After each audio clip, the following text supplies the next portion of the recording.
Hey everybody, I'm Tim Mooney of the Timothy Mooney Repertory Theater, and this is our very first broadcast from what will be our permanent studio, broadcasting to you out of the attic of an old Victorian house dating back to 1890 in Imlay City, Michigan.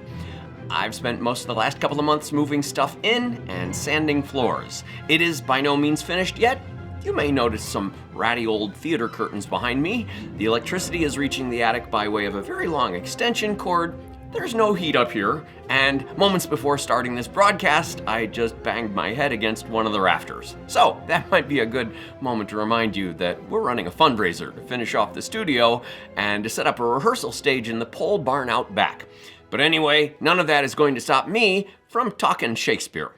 And so today, I'm taking yet another deep dive into those Shakespeare plays generally considered to be the most difficult to comprehend, Shakespeare's Histories. I've been working my way through this series chronologically, so that if you track your way through them all, they will all make a collective sense that they wouldn't have with any one of them standing alone. This time, I'm on my 8th history play, only 2 more to go after this, with a special look into Henry VI, Part 3.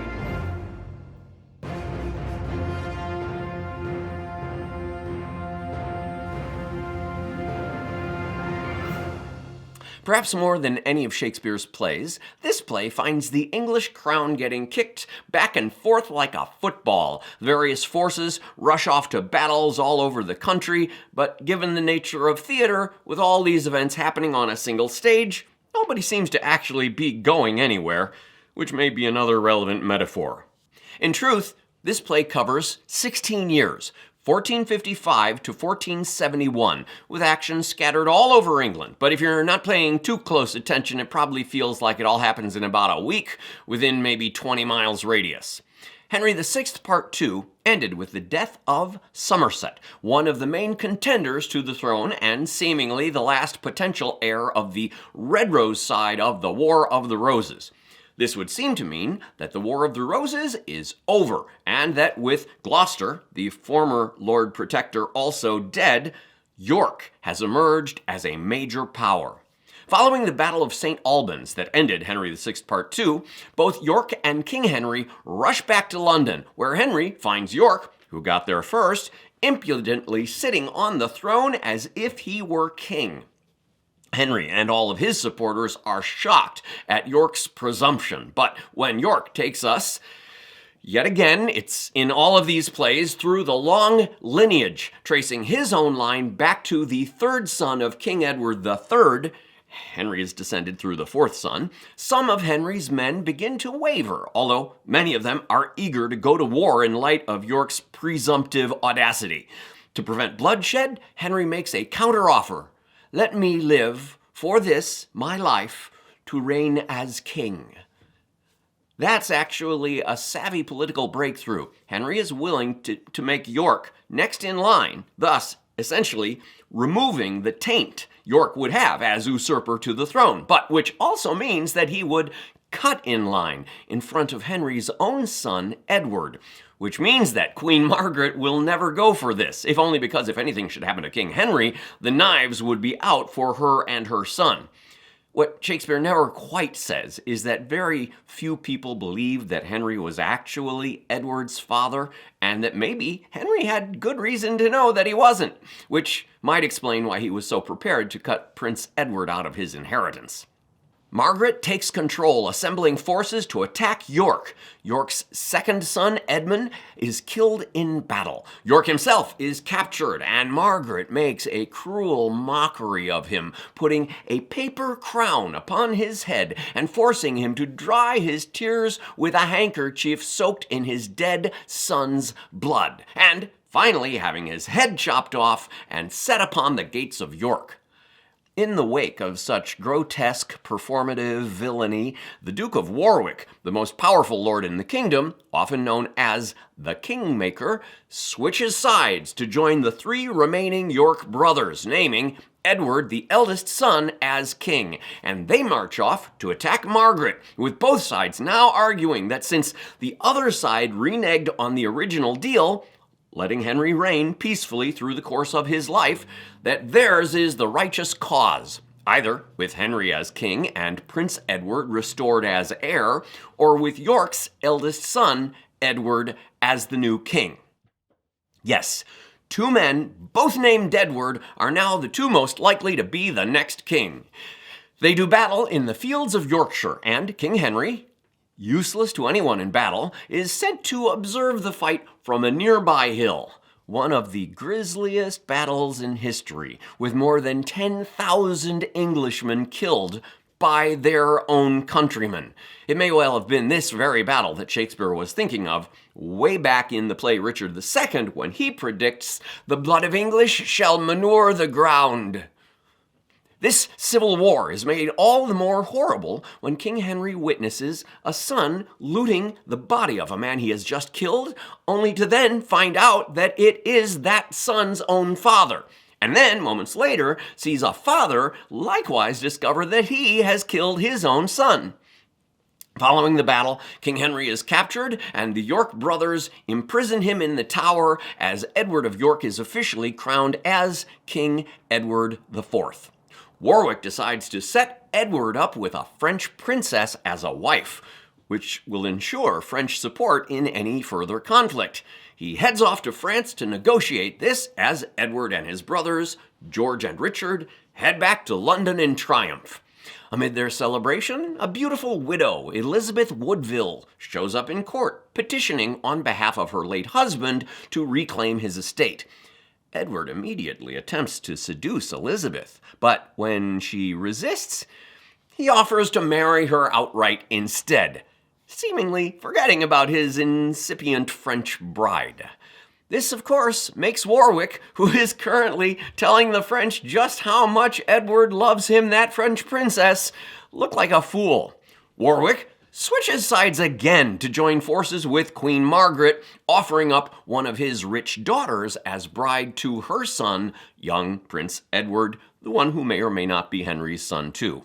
Underneath the issues of just who gets to be king is a whole substrata of just who gets the valuable titles, or just who gets the richest brides, as King Edward names his brothers, George and Richard, to the dukedoms of Clarence and Gloucester, which would normally be a matter of great pride. But even the relatively lowly sons of Elizabeth Woodville are elevated to great dukedoms and married off to rich brides that George and Richard might have wanted for themselves. In addition to elevating a woman of no title to queen, Edward is gifting the children from that woman's late husband, leaving a lot less, shall we say, booty for those who spent a lifetime expecting to collect greater spoils. George is particularly frustrated and decides to join up with Warwick, and he too marries one of Warwick's rich daughters.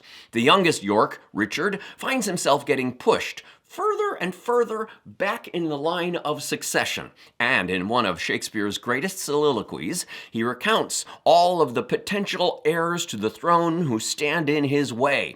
His eldest brother, King Edward, followed by second brother, George, the imprisoned King Henry, should he find his way back to power, and his son, Prince Edward, as well as any children that any one of those successors might ultimately beget. This is all made hopeless in the context of Richard's famous deformities, a greatly exaggerated hunchback and a clubbed foot, which leads Richard to resolve that no woman could ever possibly love him, and rather than wait to win any satisfaction in love, he will hew his way out with a bloody axe, essentially killing his way to the crown. Warwick, the kingmaker, defeats Edward with a battalion that includes Edward's side-switching brother George, fighting alongside the French army, and turns the crown back over to King Henry. Henry, tired of all the endless battles, accepts the kingship but asks for Warwick to take over the monarchy with George, the Duke of Clarence, as protector. In this same scene, Henry happens to notice a 6-year-old boy standing nearby and refers to this young nephew of the Somerset line as England's hope. He might as well have said, "The force is strong with this one." He remarks, "This pretty little lad will prove our country's bliss. His looks are full of peaceful majesty." This is Shakespeare's way of sticking a pin in a map or laying down a marker so that when this little boy shows up as an adult in the next play, Richard III, we'll kind of remember that the Somerset line still had that one last card to play.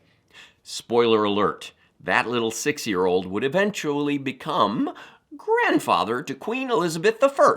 So the Elizabethan Shakespeare had extra incentive to rumoring great things about this future England's hope. The once briefly previous king, King Edward, manages to capture King Henry again, sending him off to imprisonment in the Tower. Warwick sends off his various supporters to muster troops and reconnoiter at Coventry. One by one, regiments arrive in support of Warwick. But when George, Duke of Clarence, arrives with his muster, he cannot bring himself to declare open opposition and is shamed into realigning himself with his brother, the lawful king. The many forces meet up on nearby Barnet Field, and Edward eventually defeats Warwick in man-to-man combat. Shakespeare always resolves these battles in crucial one-on-one fights, if only because, plot-wise, it's much more satisfying than for some rando soldier out of 100,000 or so managing to shiv them in the back. Warwick still manages to deliver a terrific speech in the course of his protracted death. Unfortunately, it is only now that Queen Margaret arrives with reinforcements, and the battles continue, now in the thick of a massive snowstorm, which only adds to the confusion of just who is fighting whom, and the whole thing devolves into a chaotic bloodbath. Shakespeare is all too happy to remind his audience, as with the sons killing fathers and fathers killing sons, that this is just kind of how civil wars go, and that maybe avoiding war to begin with would have been the better answer. King Edward ultimately prevails, sentencing many of the traitors, they're only traitors when they lose, to death. Margaret's son, young Prince Edward, the other Edward, is captured and in a self-righteous fury stands up to the York brothers, calling them lascivious Edward and perjured George and misshapen Dick.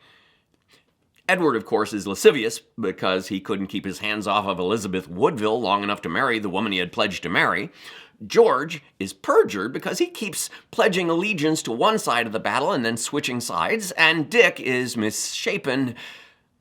You get the idea. And so the three brothers take turns in stabbing poor Prince Edward, which is somehow fitting revenge against Margaret, still standing right there witnessing, who mercilessly killed their brother and father. Amid her devastated anguish, Margaret begs them to kill her too. But Richard, her only hope for a cruel death, has already rushed back to London to kill King Henry in the Tower. King Edward also returns to London to see our queen, remembering that, "By this I hope she hath a son for me." Back in London, Richard sends Henry's Tower Guard away, and Henry immediately realizes that Richard intends to kill him, predicting, "And thus I prophesy that many an old man's sigh, and many a widow's, and many an orphan's water-standing eye, men for their sons, wives for their husbands, and orphans for their parents' timeless death, shall rue the hour that ever thou wast born." Of course, all prophecies in Shakespeare history plays, especially those proclaimed immediately before death, always come true. Even the pious Henry cannot resist mocking the misshapen Richard's birth as an indigested and deformed lump, and Richard cries out, "Die, prophet, in thy speech! Down, down to hell, and say I sent thee hither!" In the meantime, King Edward has returned from the wars to kiss his newborn son, yet another Edward, sometimes called Ned, and proceeds to float a new justification for all of the recent killings. Not, oh no, because it was a craven power grab, but rather, "Young Ned, for thee, thine uncles, and myself have in our armors watched the winter's night, went all afoot in summer's scalding heat, that thou mightst repossess the crown in peace, and of our labors thou shalt reap the gain." Clarence and Richard are invited to kiss their newborn nephew, although Richard cannot resist giving ominous asides to the audience that overshadow King Edward's happy final line, "Sound drums and trumpets, farewell, sour annoy, for here I hope begins our lasting joy." We're pretty sure that everybody in the Elizabethan audience knows full well that the sour annoy is coming from inside the house. Now, we tend to think of Henry VI parts 1, 2, and 3 as a trilogy, and when the play finishes off like this, you might find yourself coming away a little disappointed, as in, hey, I'm feeling a little bit of anticipatory existential dread from where we are leaving this story. Well, that's at least partly because this isn't a trilogy. It's actually a tetralogy, which means 4 plays. There's still one yet to go to fulfill the end of this story. And since there is no King Henry anymore, it would have made no sense to title that one Henry VI Part 4. If this were the Star Wars saga, this is like the end of Empire Strikes Back, where we've maybe managed to escape the clutches of Darth Vader for the moment, but there's been no clear victory and no big resolution. Well, it's going to take one more play to get to that resolution, and that'll be our next explainer as we explore Richard III. Were you able to follow just how many times the crown changes hands, or how many times these lords and princes switch sides? I always lose track, and it all seems pretty arbitrary when all is said and done, which may again be Shakespeare's message that brazen power grabs and civil war lead to nothing but incoherent bloodbaths.